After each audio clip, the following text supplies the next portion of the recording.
2h35. Boa noite.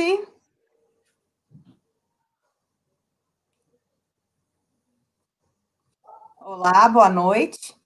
Meu nome é Ludmila, sou defensora pública do Estado de Goiás, titular da terceira Defensoria Pública Especializada do Júri.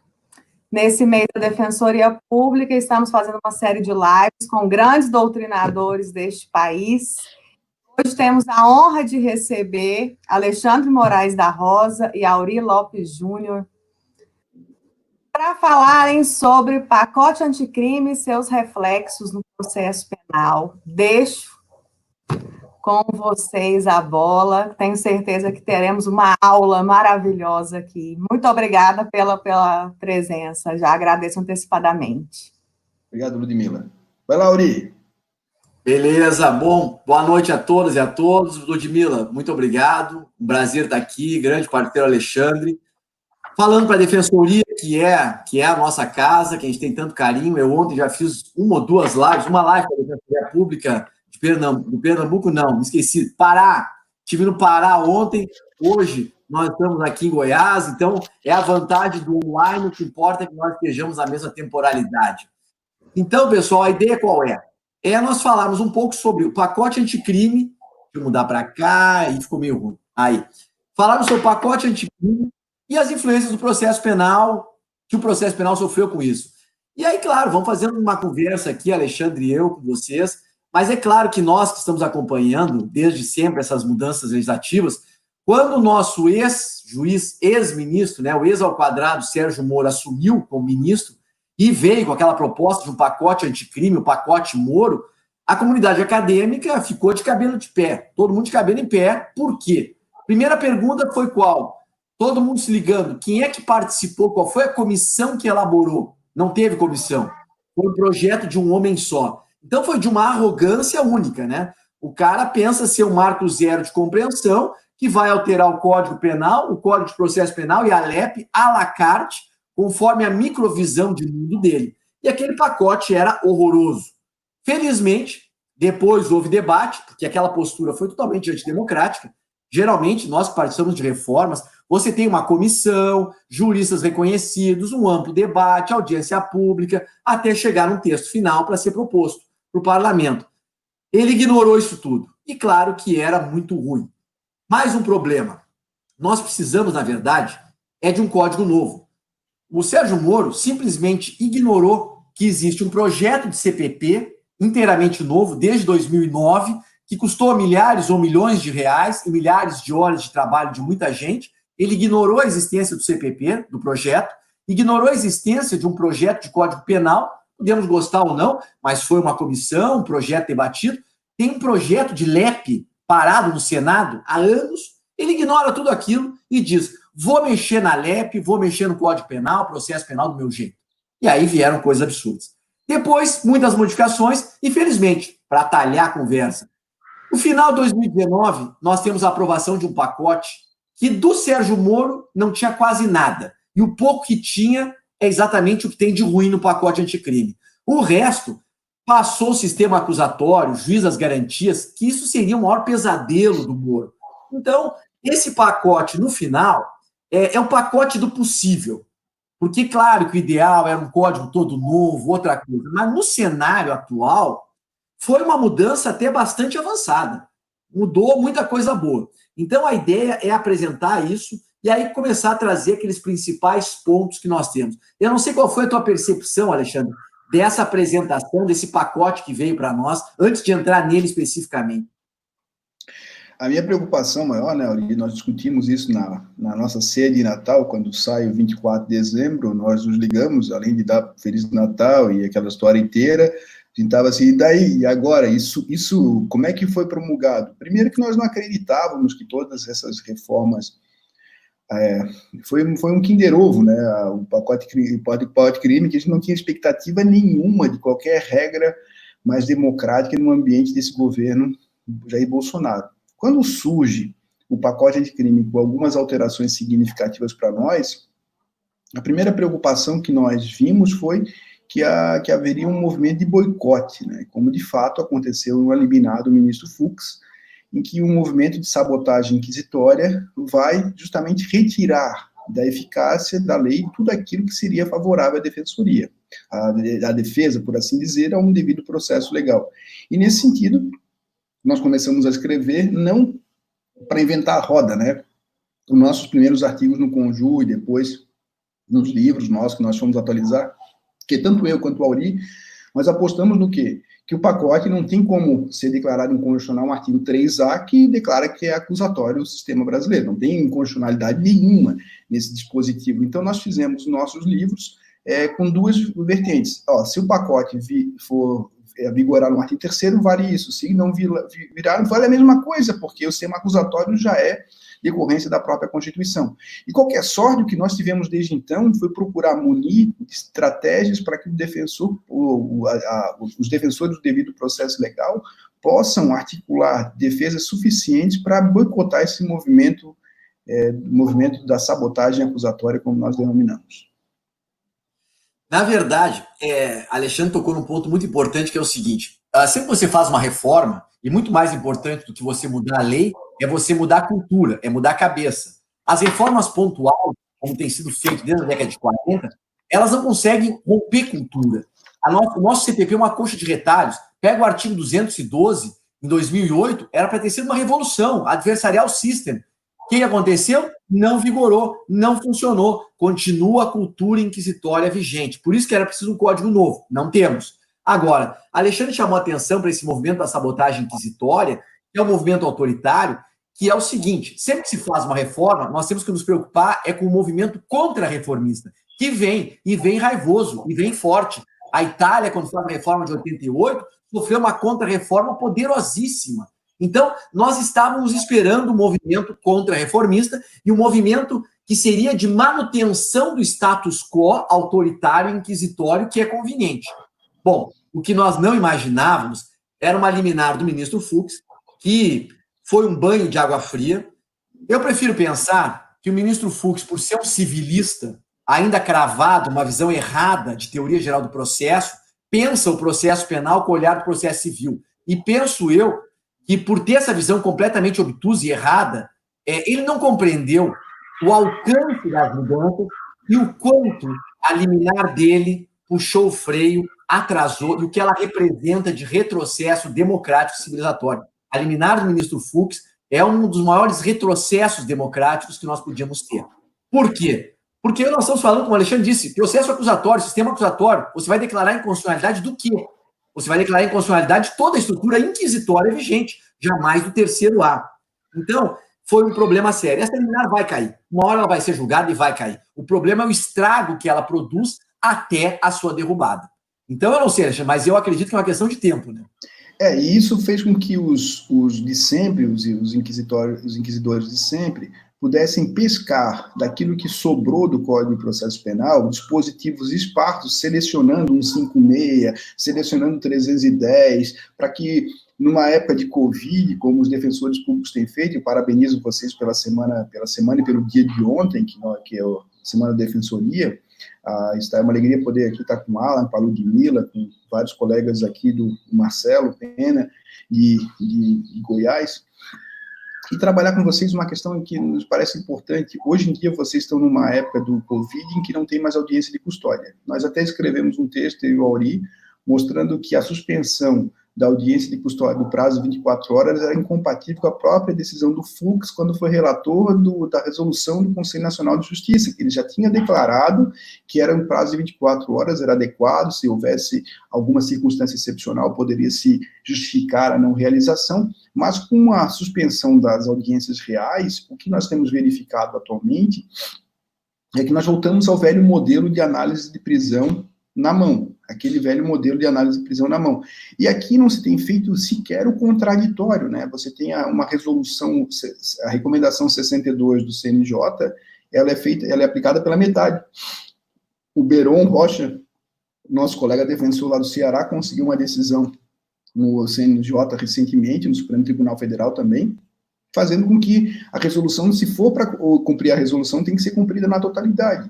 E você tem que ter um pedido de prisão elaborado pela autoridade policial ou pelo Ministério Público, não pode o juiz ficar decretando prisão de ofício, como faz na regra antiga do 310. Nesse contexto todo, o desafio da Defensoria é justamente apontar essas circunstâncias, mesmo que perdidas nos tribunais respectivos, que tem uma tendência a manter uma postura mais draconiana, mas fazer com que isso possa subir.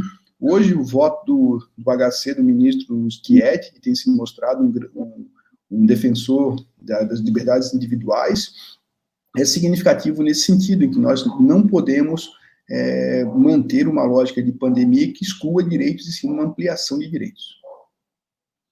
Não, isso é importante e muito importante, já aproveitando para saudar toda a Defensoria Pública na semana de homenagens merecidíssimas, a Defensoria que é tão importante e cada vez tem que ser mais combativa, porque quanto mais autoritário for o processo penal brasileiro é autoritário e é o mais primitivo que tem hoje na América Latina, mais exige-se demanda uma postura combativa da Defensoria. Então, realmente, aplausos para vocês e força, tenham energia. O Alexandre tocou numa questão muito importante, que foi o 310, né? Eu ia deixar eu falar nele depois, mas já vou aproveitar. Um dos grandes retrocessos que vem lá do pacote Moro foi o 310, parágrafo 2º, que é uma atrocidade, porque é absolutamente incompatível com o sistema acusatório, juiz prendendo de ofício. Então, nós mexemos no 311, metimos uma série de coisas. Agora, para deixar bem claro, juiz não prende de ofício. Nem vamos falar daquela fraude da conversão de ofício do flagrante em preventiva, que é uma fraude. Porque quando você converte do flagrante em preventiva e você fica preso preventivamente, você está preso com pedido de quem? De ninguém, ninguém pediu. Então, é uma prisão de ofício. Enfim, aquela ginástica, aquele pilates que o STJ faz para salvar, nunca convenceu. Mas nós lutamos para acabar com essa cultura. Aí veio o 310, parágrafo 2º, e diz o quê? Olha, se o juiz verificar que a pessoa é reincidente, porra, mais um bis in idem em cima do reincidente, mais uma inconstitucionalidade, ou integra a organização criminosa, porra, o cara acabou de ser preso, você está afirmando que ele integra a organização criminosa, ou milícia, ou porta arma de fogo de uso restrito, deverá o juiz denegar a liberdade provisória com ou sem medidas cautelares. Isso aqui é um absurdo. Por quê? Porque cria, primeiro, um flagrante que prende por si só. Flagrante não é cautelar, nunca foi cautelar, é pré-cautelar, preparatório de uma cautelar, ele é precário. Então você não pode ficar preso a título de flagrante. Segundo, você não pode vedar a concessão de liberdade provisória. Isso é criar uma prisão cautelar obrigatória, que não é cautelar, então é inconstitucional. E já foi declarado inconstitucional outras tentativas no passado de meter essa prisão obrigatória. Na Lei 8.072, na 11.343, na 10.826. Só que o problema é que até o Supremo declarar a inconstitucionalidade dessa nova redação do 310, muita gente vai queimar na fogueira. Então, nós temos na parte das cautelares uma série de coisas boas, positivas, vamos falar sobre elas, mas esse grande retrocesso, uma prisão flagrante que vai se manter obrigatoriamente. Não pode pactuar com isso, né, Alexandre? Não pode pactuar, e esse é o mesmo problema reiterado no júri, né? Quando na reforma do júri se coloca que as prisões há mais de 15 anos terão uma prisão obrigatória, ela também joga contra toda a tradição do processo e do devido recurso. A Corte Interamericana de Direitos Humanos tem vários julgados em relação ao direito do acusado de ter um duplo grau e não convence de maneira nenhuma que um julgamento promovido por leigos possa ter imediata, só pelo fato de ser coletivo, possa excluir um reexame posterior. Então, esse mesmo vício do 312, parágrafo 2º, ele é reiterado no procedimento do júri, com uma agravante, porque o defensor fica numa situação, um problema de uma sinuca de bico. Se ele, durante o plenário, defende a não prisão do agente, ele está admitindo implicitamente e o cara pode ser condenado. Então, ele não tem, como a Ludmila fez essa pergunta em off aqui, o defensor tem um trabalho de Sísifo, porque se ele começa a discutir a prisão do sujeito, ele dá a entender, pode dar a entender aos jurados que ele está admitindo a responsabilidade e a possibilidade de condenação. E depois ele fica com o quê? Ele entra com habeas corpus preventivo. Se ele entrar com habeas corpus preventivo, em geral, os tribunais não vão conceder a ordem, não vão dar salvo-conduto. Então ele fica numa situação muito complicada, porque ele só tem um momento para fazer isso. Quando acabar a votação, acabar a votação, ele tem que pedir a palavra pela ordem e se manifestar acerca da não conveniência da prisão cautelar do sujeito em caso de condenação acima de 15 anos. E esse momento é um momento muito, muito frágil, porque ali ele não terá a possibilidade de escorrer, e o que tem se feito, alguns defensores que eu conheço, é juntado de antemão no processo, no documento, nos autos, os respectivos documentos que mostram que o cara trabalha, que o cara tem vida organizada, para evitar uma prisão direta. Até porque, a última coisa, assim, é porque quando faz esse pedir pela ordem, aqui já tem que se perceber o que se vai alegar no recurso, porque o próprio artigo deixa antever ali uma possibilidade que, se for plausível a tese de recurso, então, de alguma maneira, o defensor tem que estar pronto para dar um bote naquele momento, eventualmente até apresentar a petição, fazer um discurso oral para tentar reverter aquela situação. Não, e é um absurdo essa alteração do 492.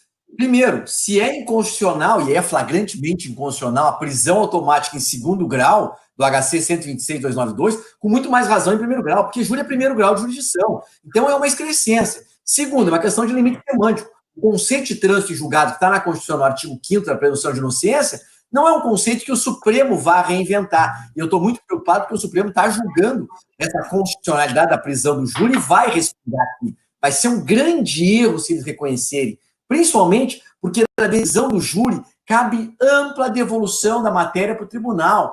Quer dizer, nós pela linha D discutimos prova. Então é óbvio que a gente pode discutir questões formais, questões materiais, podemos discutir questões de avaliação de prova, é primeiro grau. Sem falar que é um absurdo esse argumento da soberania do júri para justificar a prisão em primeiro grau. A soberania dos jurados é um direito fundamental do julgador, do jurado que está julgando e do réu que está sendo julgado por alguém que tem soberania no sentido de independência.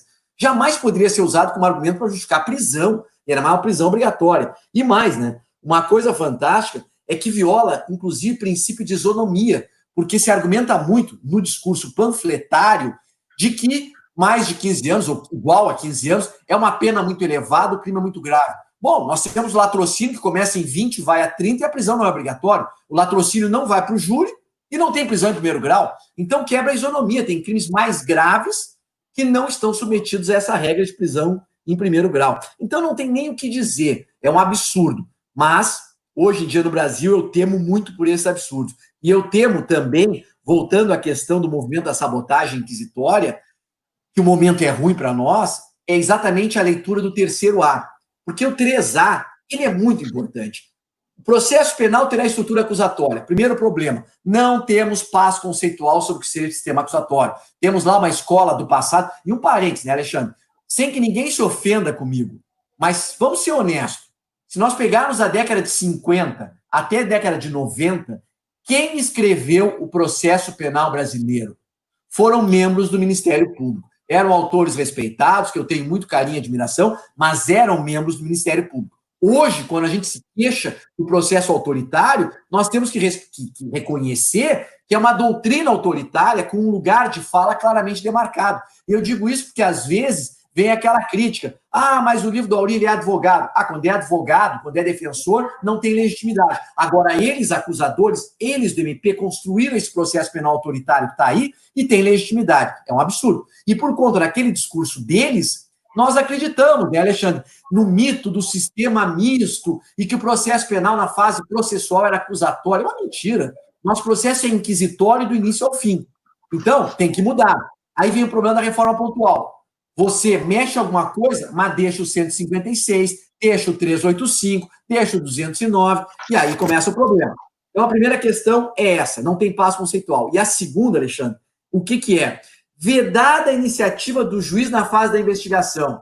Bom, eles do MP já estão dizendo que se está vedada expressamente na investigação, é porque, a contrário senso, está autorizada na fase do processo. Nunca. É um absurdo. E o que é pior? E aí é que vem o meu medo, Alexandre. A última parte. Está vedada a substituição da atuação probatória do órgão da acusação. Na verdade, primeiro problema, tem que estar vedada a substituição probatória, seja da acusação, seja da defesa. O juiz não tem que descer, porque já estamos criticando. Ah, vocês querem um juiz garantista, que só desce para ajudar a defesa. Não, eu não quero que desça nem para a defesa, nem para a acusação. Ele não tem que descer, porque aí você assegura a imparcialidade. Porque toda estrutura sistêmica só existe para assegurar o princípio supremo, que é a imparcialidade do juiz. Só para encerrar, o que será e como será que os tribunais vão começar a interpretar a substituição? Já prevejo dificuldades no limite semântico. Já antevejo o STJ dizendo, não, o juiz produziu prova, ele substituiu, mas substituiu em parte, substituiu parcialmente. Porra, substituir é substituir. Parcial, total, não interessa, não pode. Mas eu tenho medo que eles comecem a aceitar a substituição parcial e venham com teoria do prejuízo e toda a cultura inquisitória. Não sei qual é a tua percepção, Everton. É mesmo que a tua, e na verdade o que se fala, o juiz que quer produzir prova em favor da defesa é cínico, né? Porque ele tem uma resposta do sistema. Se tem dúvida, a dúvida absolve. O 386 está claro lá. Então, quando ele não tem dúvida, não tem que ter dúvida qualificada para poder absolver. A discussão passa por outros fatores, em que você usa uma percepção, da minha maneira de ver, até perversa, em que você sabe que não pode fazer, mas finge que está fazendo em nome do bem, e quando faz em nome do bem, ora, a prova foi contrária ao sujeito. Esses dias eu vi um colega meu dizer, não, porque eu quebro o sigilo telefônico de todo o acusado que chega com o telefone, porque o telefone pode o salvar.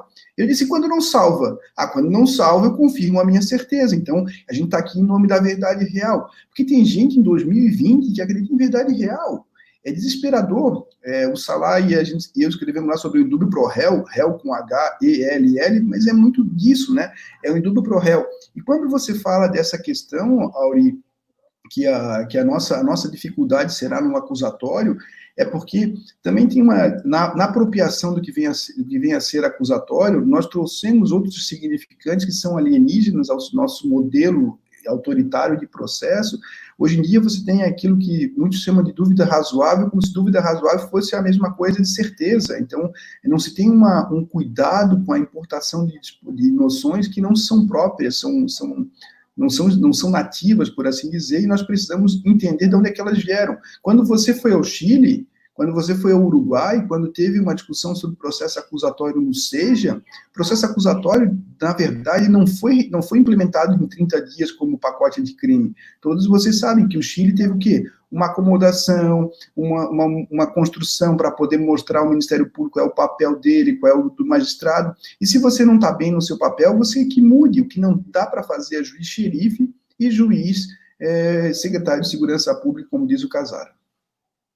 Não, e isso também tem um complicador imenso, que é a que expectativas deve corresponder o julgamento penal. Infelizmente, nós somos uma democracia jovem, um país infantilizado, um país que acredita no salvacionista, está aí o exemplo de hoje na política brasileira, já tivemos no passado lá o caçador de Marajás, já tivemos agora, recentemente, o grande salvacionismo da Lava Jato. Então, é um país carente de ter um salvador. Aí você elege o juiz como salvador e deposita expectativas nesse juiz que não correspondem a ele. E ele atua para corresponder às expectativas que não lhe caberia corresponder. E aí você tem um juizão que quer produzir prova, quer buscar a verdade real e acha que ele tem que ser o grande resolutor, né? Resolver o problema da segurança pública, combater a impunidade. Nós temos aí as varas de combate ao crime organizado. Porra, juiz não combate nada. Juiz julga, juiz decide. Se fosse combater algo, seria combater a violação da regra do jogo, entendeu? E nem combater seria adequado.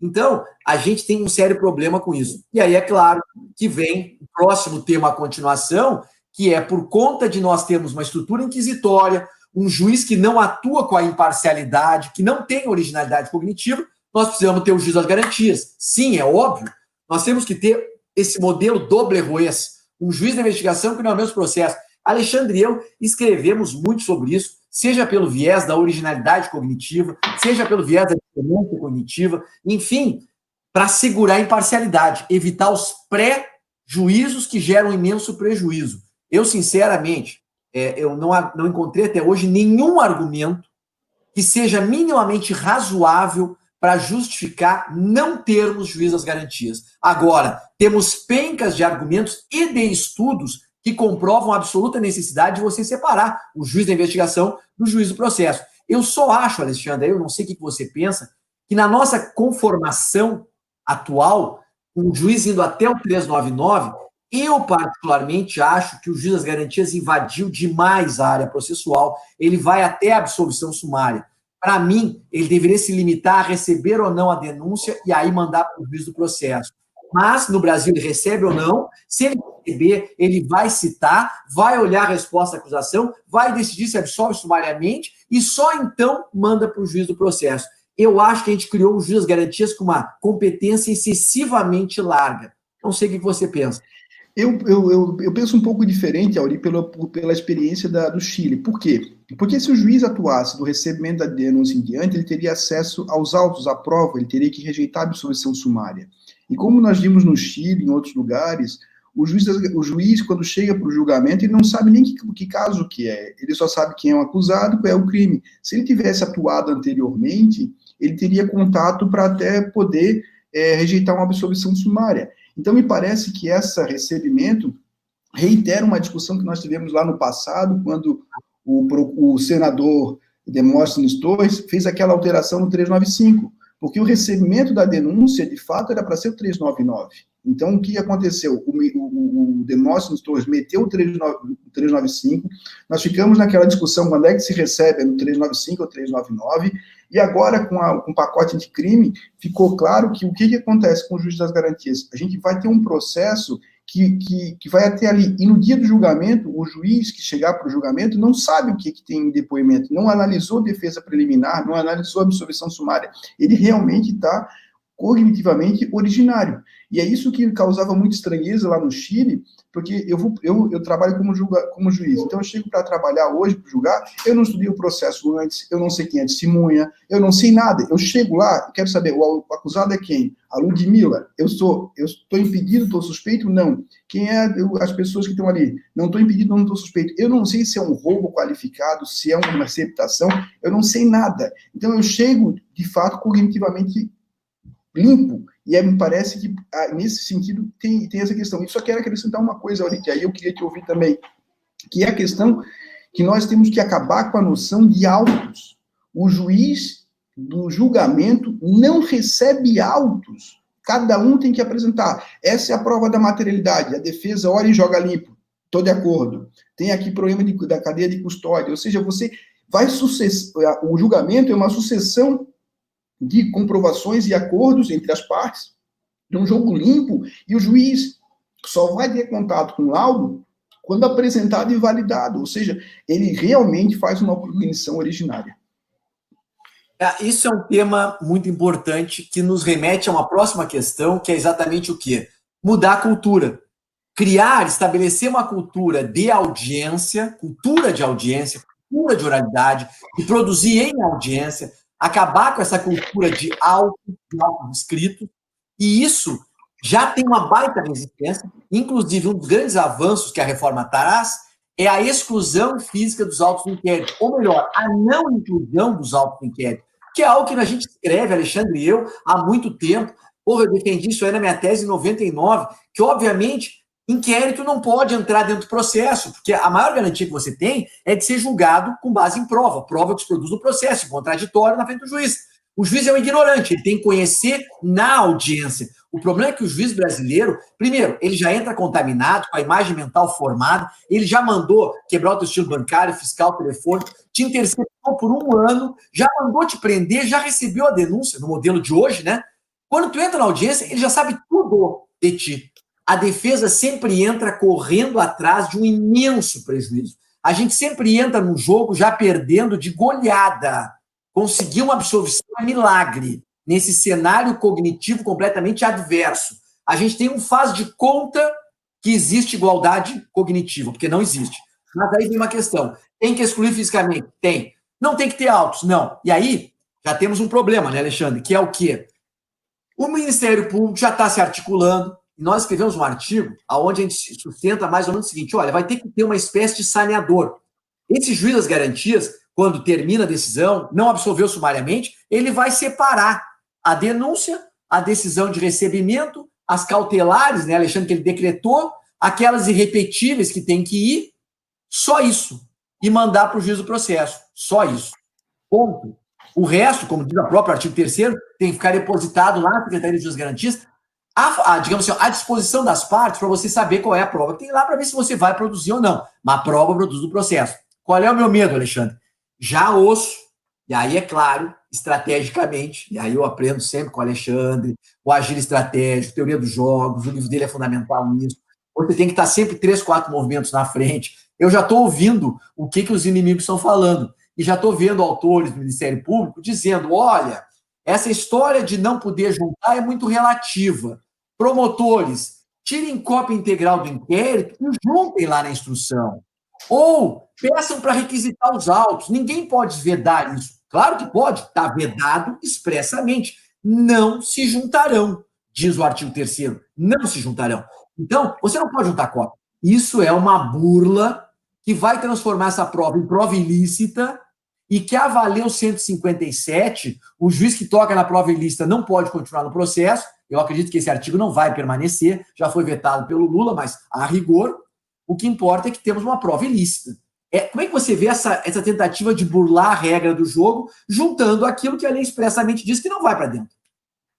Se a prova é ilícita, é abuso de autoridade, tem que ser responsabilizado criminalmente, tem um tipo penal que deve ser lido na reforma, que é o crime, a lei de abuso de autoridade. Eu acredito que uma leitura conjugada dos dois, mas aqui não teremos tempo de falar tudo isso, mas vale a pena pontuar que eu e o Auri, assim que saiu a lei, nos ligamos, né, e começamos, poxa, a gente já não escreveu sobre isso, já tinha um artigo lá que a gente já não escreveu sobre isso, já, e aí facilitou a nossa atualização do livro, porque muito do que foi colocado sobre cadeia de custódia, sobre juiz das garantias, lá atrás nós tínhamos feito, devemos muito ao Jacinto, que nos ajudou, o Geraldo Prado, o Ruiz Ritter e outros alunos do mestrado e do doutorado que sempre incentivaram que nós tivéssemos essa discussão. E essa alteração de não ter os autos, ela precisa ser levada a sério com uma pontuação do uso da prova ilícita, porque aí se trata de uma prova efetivamente ilícita. E já para aproveitar, né, Auri, que estamos falando disso, esse processo oral não é simplesmente porque é feito com prova. O processo oral tem outras categorias, precisa ser estudado. Você esteve na Espanha, sabe como é que o processo oral você foi em outros sítios. E aqui tem uma questão que me parece muito importante. O acordo de não persecução penal, ele precisa de uma nova compreensão. Nós temos aqui a transação penal do artigo 76 e a suspensão condicional do processo, que são realizados na frente do juiz. O defensor que quer fazer acordo de não persecução penal numa audiência na frente do juiz é um pato, é um trouxa. Acordo de não persecução penal se negocia em gabinete, sem audiência. A audiência é para botar a bola e chutar para o gol. Não tem como esperar uma audiência. Se você quer, o processo em tramitação pode ser feito, acordo de não persecução penal, procure o Ministério Público. Não adianta chegar numa audiência, instrução, julgamento e dizer, meu cliente agora quer fazer o acordo de não persecução penal. Isso não funciona. Você não entendeu o que é a dimensão do acordo de não persecução penal e esse é o nosso desafio. Não, e mais, né? A gente tem que trabalhar o acordo de não persecução. Só um parêntese. Eu fico muito feliz que tenha passado o acordo de não persecução, não que eu goste dele, porque eu não gosto, mas porque ele impediu que passasse algo muito pior, que era o plea bargain à la Moro.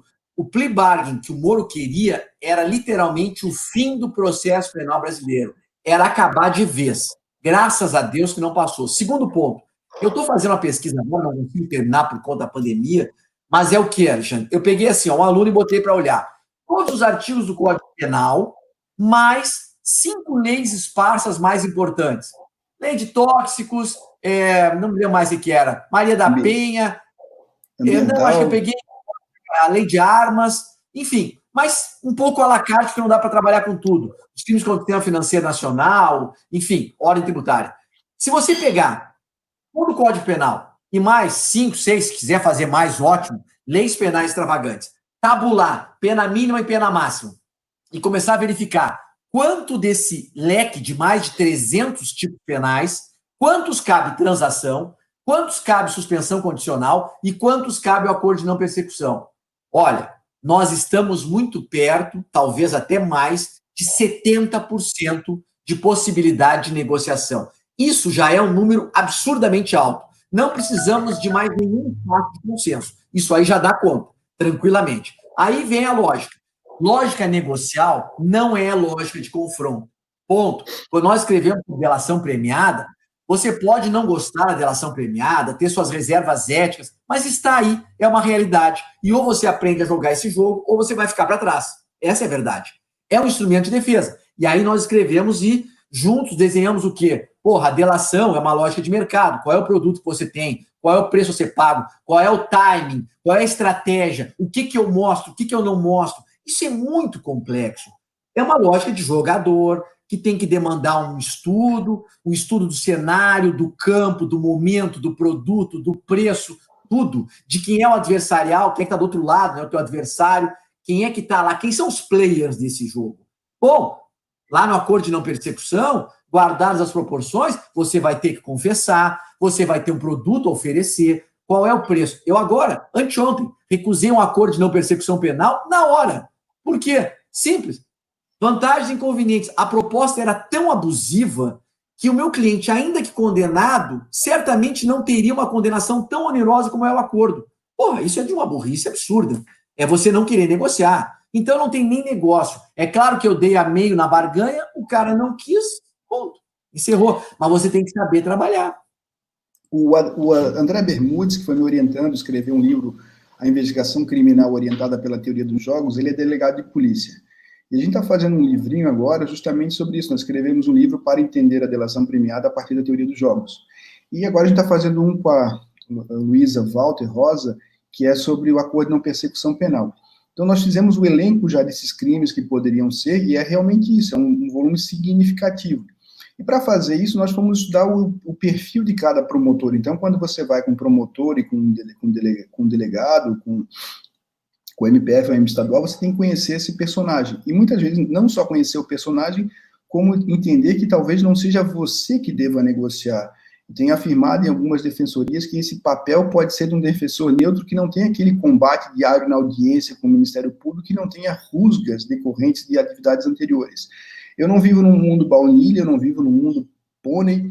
As altercações, as rivalidades nas audiências podem se repercutir negativamente para as interações humanas, e quando se trabalha com justiça negocial, precisa entender que alguém que entre mais sem atrito pode ser melhor. Eu não vou citar o caso, mas tu sabe que tens um cliente teu que perdeu o time, podia ter feito uma baita de uma delação, e depois, eu até cito no livro, e o mais legal é que o sujeito concordou, ele leu o livro e concordou que ele perdeu o time. É uma grande figura, um cara inteligentíssimo, mas perdeu o time. Perdeu o time, não adianta. Então, essa lógica, isso é algo que nós não temos a matriz. Ninguém nos ensinou na escola, entendeu?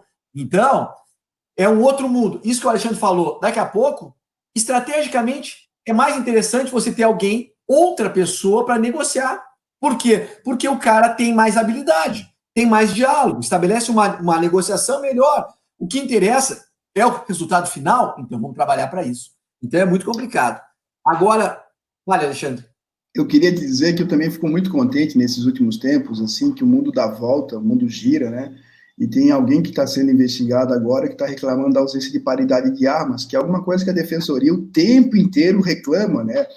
Quando a gente fala que o Ferraioli sempre disse que a lei do mais débil, ou seja, que o acusado frente ao poderio do Estado é o mais débil, ele não estava brincando. E quando você tem hoje o MPF e as unidades de inteligência da Polícia Federal e da Polícia Estadual em vários estados, agindo com um alto potencial cognitivo decorrente de programas de computador, eles fizeram licitações pela lei das organizações criminosas que sequer precisam de licitação, ou seja, você não sabe onde eles estão rodando o material. Eles fizeram um convênio com todos os órgãos, desde Receita, Tribunal de Contas. Então, eles abasteceram o Big Data deles com muita informação, que faz com que, quando o defensor chegue no caso, ele chegue só com um fragmento.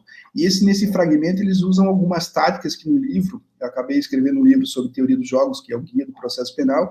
O Auri atualizou o direito processual penal dele, e ele comprou também aquela foto lá do fundo, que é daquela que dá para fazer live, que tem aquela foto dos livros lá dele, aquela... Pior que não. E tô brincando, o escritório dele é assim mesmo, eu já fui lá, tenho boas recordações do cachorro, a origem do cachorro, agora, que era o Bono. O Bono, o Bono Vox já foi, coitado. O Bono Vox já foi, uma vez que meu sabão, ele queria matar o estagiário, mas muito bem. Voltando para a nossa paridade de armas. O que se faz muitas vezes, nesses processos mais complexos, é fazer o quê? O acusador, eu não estou fazendo um caso específico, mas é uma conduta que se verifica, junta com a acusação, assim, terabytes de dados, em que o defensor vai perder muito tempo para ver que não tem nada. Então, ele ocupa o espaço do defensor na procura de uma atividade que não tem. E isso tem sido potencializado, e a gente ficou muito contente que o ministro Celso de Mello, no despacho, proibiu o Fishing Expedition, que é alguma coisa que aparentemente não é nova, mas a gente tem isso nos pobres, quando se trava, a gente fez um artigo sobre nas favelas, quando se entrava fazendo Fishing Expedition, hoje nos celulares acontece Fishing Expedition, e a decisão do ministro Celso de Mello pode ser utilizada nos mandados de busca e apreensão, pode ser utilizada em vários lugares, e principalmente numa coisa que ainda não se usou muito, que é o Fishing Expedition acaba sendo muito verificado naquilo que é na quebra da cadeia de custódia. Então, a cadeia de custódia, que é uma reforma importante para todos nós, ela tem a possibilidade de você usar o Fishing Expedition, já que a cadeia de custódia ela começa com um mandado que vai buscar alguma coisa. Então, quando você acha, e a discussão será encontro fortuito ou não, a Maria Alice Severo escreveu uma dissertação sobre isso, ou seja, como é que nós vamos criar critérios objetivos que nós não temos na legislação sobre quebra da cadeia de custódia e mandados de busca e apreensão, encontro fortuito e Fishing Expedition. O que tu pensas? Não, isso é um tema interessante. Foi legal aquele trabalho que escreveu sobre o Fishing Expedition e a redata, né? Que é um substancialismo inquisitório. Eu trabalho também na questão do desvio causal da prova, que significa você tem um mandado de busca e apreensão, e aí vem um detalhe, é toda uma loja complexa.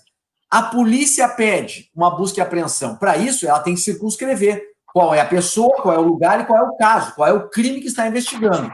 Ela circunscreve e pede. O juiz decide nos limites do que foi pedido. Então, o pedido vincula a decisão. E a decisão é vinculante do espaço de cumprimento. Então, a decisão ela vai marcar o limite da atuação policial. Então, você vai lá fazer uma busca e apreensão na rua tal, número tal. Então, não pode ser uma redada.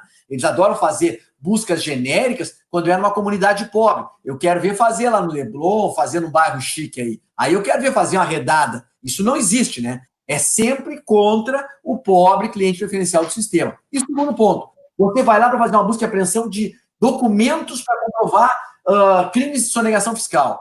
Aí você encontra ou não encontra, mas encontra outras provas de outros crimes. Está legitimada essa apreensão? Isso pode gerar um nexo causal legitimador? Claro que aí a gente problematiza nos livros a questão do crime permanente, tudo bem, pode criar um nexo causal? Pode ou não. E aí já nos remete também para uma outra coisa, né, Alexandre? Que a gente critica muito, há muito tempo, a história da busca e apreensão sob o argumento do crime permanente, sem nenhum elemento prévio, sem nada, sem nenhuma causa que justificasse previamente a entrada. Não, no Brasil você entra primeiro e depois você busca elementos para justificar a entrada. Aí você busca a droga e diz, não, mas eu encontrei. Porra, não, velho. Tem que haver alguma coisa de concreto prévia à entrada para fazer uma busca e apreensão. O simples argumento do crime permanente é uma coisa do passado. Então, a gente tem trabalhado isso aí já em vários artigos, enfim, e a cadeia de custódia do 158A é um tema muito importante. Só chama a atenção de vocês, de novo, do problema do movimento de resistência. Nós estamos sustentando. Quebrou a cadeia de custódia está vinculada ao devido processo. É regra de credibilidade, mas também de validade da prova. Então, se quebrou, a prova é ilícita. Ponto. Mas já tem gente construindo com uma argumentação bastante razoável, bastante inteligente, que a cadeia de custódia serve para dar credibilidade e confiabilidade. Apenas. Aí não vincula com o devido processo. Essa é a diferença. Mas fica na confiabilidade e na credibilidade. E aí o que vai acontecer? Se houve a quebra, você não vai tratar aquilo como prova ilícita. Você vai deixar totalmente na mão do juiz para valorar mais ou menos aquela prova, e se resolveria pela via da valoração. Isso é o ovo da serpente. Por quê? Porque em países de tradição autoritária, como é o Brasil, há muitos anos atrás, no Rio, o professor Júlio Maier, argentino, esteve aqui, e o Júlio Maier usou uma expressão que me marcou muito. Até comentava com o Geraldo esses dias, o Geraldo estava naquele dia. Júlio Maier disse, olha, abram o olho, porque em países autoritários, como é o caso do Brasil, do Chile, da Argentina, do Paraguai, ou de América Latina, aonde você abrir uma fresta e flexibilizar direitos fundamentais, abrir uma frestinha, amanhã passa uma freeway, amanhã passam 3 pistas correndo. Então, se você flexibilizar a quebra da cadeia para valoração e não com prova ilícita, acabou a teoria da quebra da cadeia de custódia. Vai valer tudo. Como hoje eles usam esse argumento nas unidades relativas. Não existe nulidade no Brasil, por conta do princípio do prejuízo da unidade relativa. O que você acha, Jean? Nisso a gente foi estudar outros países. Eu fiz uma live semana passada, há 2 semanas, com a Janaína Matida, lá com o pessoal do México. E a grande discussão é que nós temos uma situação que é bem importante. Tem algumas situações em que a cadeia de custódia pode faltar uma assinatura, e essa assinatura ser suprida posteriormente, porque o agente foi atender uma ocorrência, foi levar alguém. Ou seja, nós não temos aqui na cadeia de custódia um procedimentalismo arraigado. O que nós precisamos manter é justamente a cadeia de custódia. E a cadeia de custódia só tem sentido se ela é uma cadeia, se eu ligo uma cadeia na outra. Se alguma delas se quebrar, eu tenho que lembrar que a prova tem 4 momentos: é o requerimento, o deferimento, a produção e a validação. Eu só posso valorar depois que ela foi produzida, e se ela foi produzida de conformidade, eu não posso valorar, eu não chego ao 4º momento. Quando nós escrevemos o artigo lá no Conjuro, e a Janaína Matida, que era sobre o salto com vara, foi justamente nesse sentido. O que é? Eu preciso, para poder valorar se o salto foi o melhor, que ele passe da altura do sarrafo. Se não passou do sarrafo, não posso valorar. Então, é uma manipulação do sentido justamente porque não se quebra a cadeia de custódia. E o que é mais desafiador, né, Auri? O pacote anticrime está em vigor, a cadeia de custódia está em vigor, e eu não vi ainda se observar nos processos de cadeia de custódia. Tenho trabalhado com investigação defensiva e nesse sentido. Mas antes de devolver a palavra, eu só queria dizer mais uma coisa que eu acredito que é muito importante. Como juiz, durante muito tempo, o flagrante, que vinha esse flagrante assim por denúncia anônima, chegava 5 viaturas com 20 policiais e entravam numa casa. Em geral, eu e o Salah escrevemos isso, me engana que eu gosto, né, os flagrantes por denúncia anônima. Em geral, acontece aquilo: há uma investigação paralela em que se está interceptando, quer dados, quer telefone, se descobre uma entrada, e como não se quer perder aquela investigação, se faz uma autônoma dizendo que foi uma denúncia anônima. E aí tem um papel muito legal dos advogados e dos defensores de criar um mecanismo de monitoramento, ou seja, quando um defensor está trabalhando num processo, ele deveria, se quiser ter uma atuação 360 graus, verificar, durante aquela interceptação telefônica, outros acusados, outros indiciados que acabaram sendo presos de maneira autônoma e aparentemente de maneira autônoma, porque aqui muitas vezes se pesca um pedaço da investigação, se abandona naquela interceptação e se usa como se fosse uma denúncia anônima para prender pessoas de modo autônomo. Então, ter um domínio, uma gestão não só daquele caso, ampliar a fotografia, trabalhar de modo colaborativo pode ser significativo para derrubar aquilo que nós chamamos de charlatães do devido processo legal. Maravilha, eu acho que é exatamente essa a ideia, e a investigação defensiva é um tema muito importante. Pena que a gente já está estourando 50 minutos aqui, e já vamos ter que encerrar daqui a pouco mais. Agora, é preciso estudar, é preciso ampliar esse horizonte, ampliar esse espectro. Só para encerrar, a parte das prisões cautelares tem coisa muito boa: controle de duração, dever de revisar periodicamente, coisas que a gente vem cobrando há muito tempo. E eu chamo a atenção para uma expressão que eu até, quando eu for atualizar meu livro das cautelares, Alexandre, eu estou pensando em estruturar, sem banalizar a principiologia, mas está consagrado aqui um princípio de concretude e atualidade do periculum libertatis. A reforma, em vários momentos, fala que contém elementos do caso concreto, 312 vai dizer claramente a existência concreta de fatos novos ou contemporâneos. Em 4, 5 artigos, nós temos essa menção nova de concretude do perículo e de atualidade do perículo. Lembra quando nós escrevemos sobre a prisão do Temer? A gente começa dizendo, olha, eu não gosto do Temer, não está em discussão se você gosta ou não, mas a prisão do Temer era absolutamente legal, como foi declarado depois, exatamente porque não eram fatos contemporâneos. Ele estava sendo preso hoje por perigos ocorridos há 2 anos atrás. Então, essa contemporaneidade, essa concretude do perigo é um tema novo, que vocês têm que começar a trabalhar mais, dar uma estudada nessa parte das cautelares, que é fundamental. O que eu tenho percebido também nessa mentalidade de sabotagem é que o que tem alguns defendido, olha só, que inversão ideológica, né, para a gente aproveitar a inversão ideológica. Como a decisão tem que ser revista a cada 90 dias, então o juiz prende agora, aí o defensor mete um HC, o tribunal mantém um HC, faz ou sobe para o STJ direto ou tenta fazer um recurso. Quando estiver processando o HC no STJ, já teve uma nova decisão, mantendo a prisão. Não, então eles têm gente defendendo que perde o objeto do habeas corpus, então nunca chegará lá em cima. Afinal de contas, o fundamento da prisão já é outro, teria que começar a escalar todo de novo. Então é interessante como se usa, muitas vezes, algo que foi para justamente manter a atualidade com uma perspectiva de negar direitos. Isso é uma inversão ideológica muito, muito significativa. O que eu tenho percebido também, aí é uma tática que vários defensores que eu aprendi, conversei, é evitar o habeas corpus com vários pedidos. Um habeas corpus para cada situação. Por quê? Porque quando você entra com 4 fundamentos, muitas vezes se rejeita 2 e o outro vai pelo arrasto, pela cauda do cometa, e nega-se. Então, se você faz um HC para discutir uma nulidade, o tribunal tem que se manifestar sobre aquela nulidade. Depois, um HC sucessivo para discutir a prisão, é só da prisão. Porque se você faz um HC com 3, 4 fundamentos, é muito mais fácil rejeitar a argumentação. E tem uma coisa pior, que me parece importante, é que alguns acordos, por exemplo, do TJRJ, não conhecem do habeas corpus porque não foi pedido em primeiro grau a reforma da decisão, não teve pedido de reconsideração. Ou seja, onde é que está em lugar nenhum no mundo esse tipo de negativa de jurisdição? Mas é a ideia de postergar a análise dos requisitos. E aí, como tu falasse, Auri, eu quero aproveitar contigo, nós dois, nos livros de 2019 e 2020, dizíamos que o artigo 489 do CPC era aplicável no Código de Processo Penal, que nós tínhamos, embora nós tivéssemos toda a discussão, mas a devida motivação, não podia só repetir o texto de lei,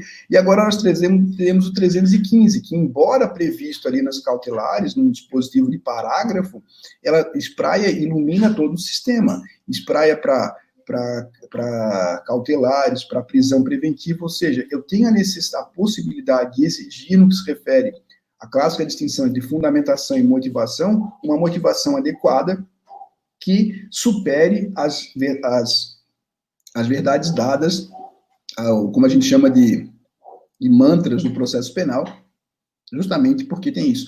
E aí eu só vou fazer mais uma pergunta para ti, para eu te ouvir, é que, a meu juízo, a lei de abuso de autoridade, quando proíbe o uso da prova ilícita e a utilização, a quem apresenta a prova ilícita, ele traz um problema, porque tem um jogo de corpo da magistratura de evitar a responsabilização dos seus iguais.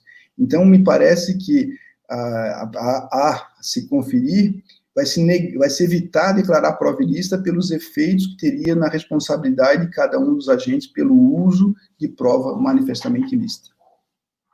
Com certeza vai ser um baita problema. Nós vamos ter todo tipo de argumentação para não reconhecer por medo da lei do abuso de autoridade. Aí você vê como uma lei que vem para coibir o abuso vai gerar abuso. Vai gerar abuso. E é uma pena.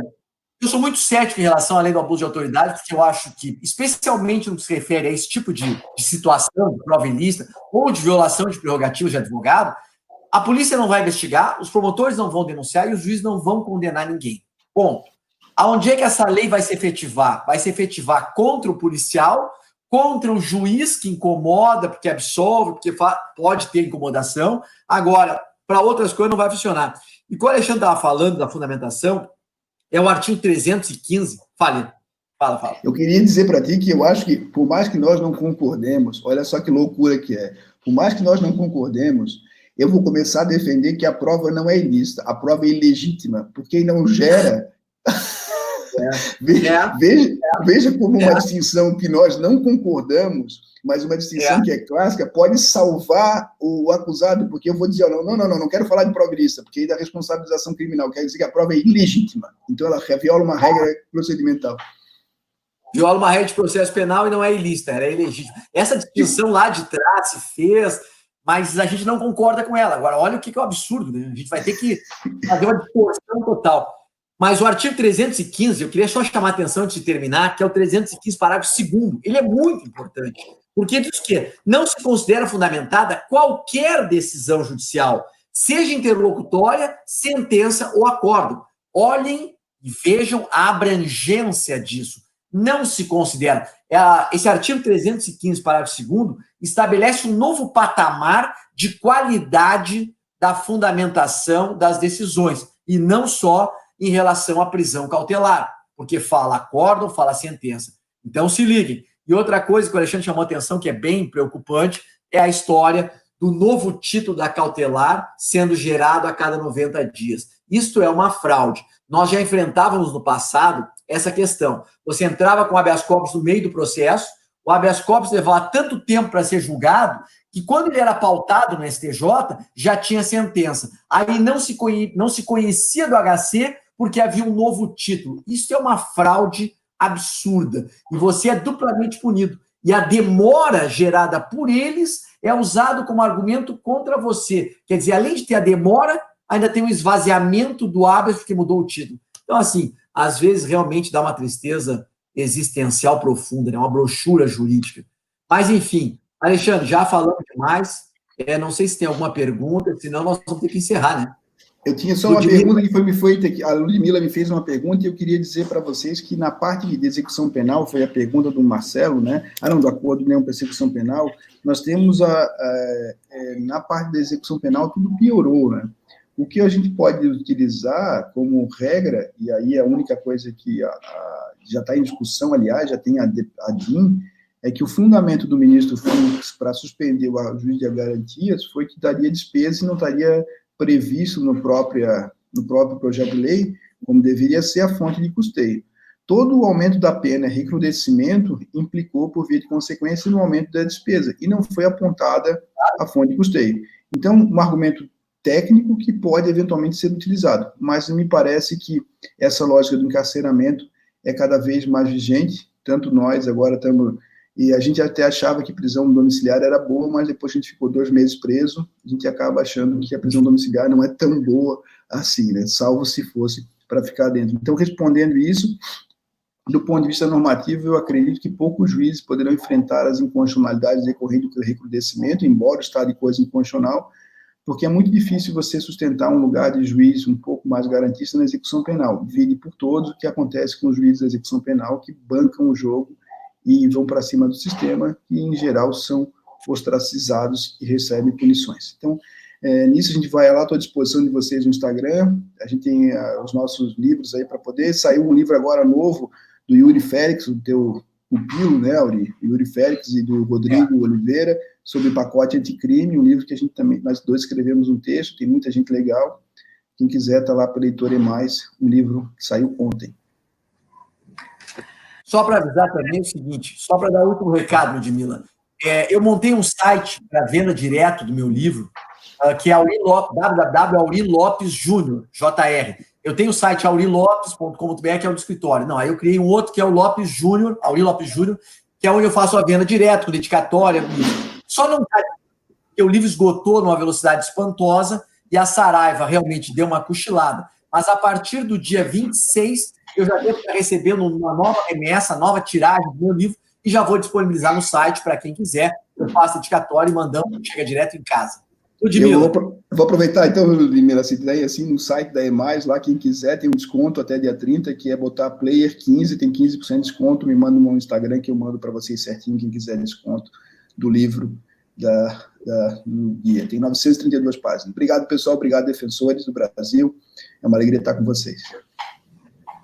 Agradeço imensamente o enriquecedor debate desses dois grandes juristas. Agradeço o nome da Defensoria Pública, mas nós temos, mais além das que eu havia passado, mais duas perguntas. Uma do Lucas Couto. Quando o Ministério Público pede a absolvição, o juiz ainda assim pode condenar? Ainda é vigente o artigo 385 do CPP ou foi revogado praticamente? Eu posso dar uma resposta bem rápida? Eu tenho uma objeção só. Eu acredito que o artigo 385 ele não foi recepcionado na sua totalidade. Eu tenho uma ressalva. O juiz não pode decretar prisão de ofício e nem pode absolver de ofício. Mas eu tenho uma ressalva que é muito dolorosa. O quê? Não pode condenar de ofício. De ofício. Pode condenar de ofício em uma única hipótese, que é quando o Ministério Público atua favorável aos policiais no crime de tortura, porque o juiz que compactua com a tortura, nos termos do artigo 2º, por omissão imprópria, é torturador igual. Então, nessa hipótese, eu tenho uma divergência na defesa de direitos humanos, porque você não pode depender que a tortura fique a despeito de gente que compactua com a tortura. Isso aconteceu com um amigo meu, que é um cara assim, ó, ele nunca pensou na vida dele, ele parou a audiência de custódia porque havia um caso de tortura claro, o Ministério Público, dada a palavra ao Ministério Público, o Ministério Público disse, não tenho nada a requerer. E o cara todo quebrado na frente dele, ele saiu da audiência e disse, Alexandre, o que eu faço? A gente sempre escreveu que não. Eu disse, mas aí tu tens um dever de omissão imprópria e tu não podes lavar as mãos em relação a um crime que tu és responsável, porque a autoridade pública e aí o judiciário que compactua com a tortura, torturador o é. Então, salvo essa situação que para mim é muito excepcional, porque é uma luta que passa por outros critérios, um país autoritário, mas salvo isso, o 385, promotor pediu absolvição, nem olho, não tem nada que possa fazer um juiz, salvo se ele fez o concurso errado, que ele quer condenar porque ele acha que tem deveres do Ministério Público. Aliás, não só isso, né? O 383, 384, tudo aquilo que a gente viu lá de nova definição, tudo isso não foi recepcionado num processo acusatório. Eu vou dizer uma coisa, sobre o 385, eu já escrevia sobre ele lá em 2000 e pouco, através de uma outra leitura, que era pelo estudo do objeto do processo, que é a pretensão acusatória, que só quando ela é exercida até o final, criam-se as condições de possibilidade para o juiz condenar. Então, seja pelo viés do sistema acusatório, seja pelo viés do estudo do objeto do processo, em nenhum momento jamais se justificou condenar de ofício. O 385 não foi nem recepcionado. Ludmila, estamos estourando o tempo aí. Ludmila, só a última coisa, assim, ó, vale a pena estudar, eu tenho ficado vencido na turma recursal, que é, eu voto por não conhecer do recurso, com o artigo do Auri, do Bruning, do nosso colega lá, do Rafael.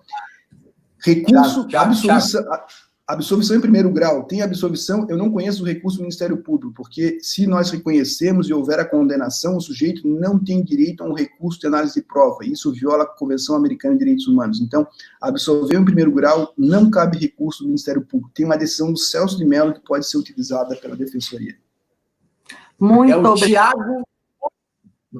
Thiago Bunin. Isso. Uma explicação muito boa. Escrevemos sobre isso também, um artiguinho rápido. Nos detonaram no conjunto por causa desse artigo. Mas tem todo o fundamento. Tem uma outra pergunta do Alex Fonseca, eu vou fazer só mais essa. Como o juiz reexaminará a necessidade das medidas cautelares em curso, no prazo máximo de 10 dias, sem se contaminar com os elementos de informação do processo?